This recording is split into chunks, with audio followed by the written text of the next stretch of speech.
Had to take this little guy to the vet today. He's got asthma, guys, and he has to be on medicine. Whoa.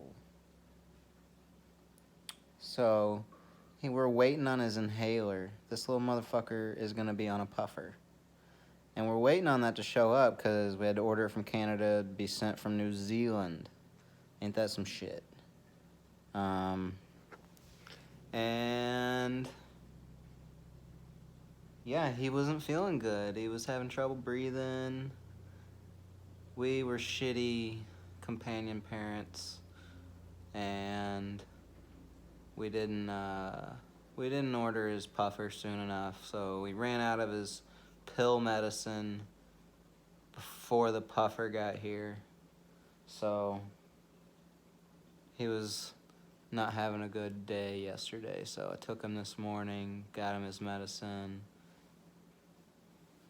and seems to be feeling much better and relaxed, as you can see. Look at this guy. Look at this guy. Oh my goodness. So, Liam. King Liam. Say hi, buddy. Hi. Alright. Peace.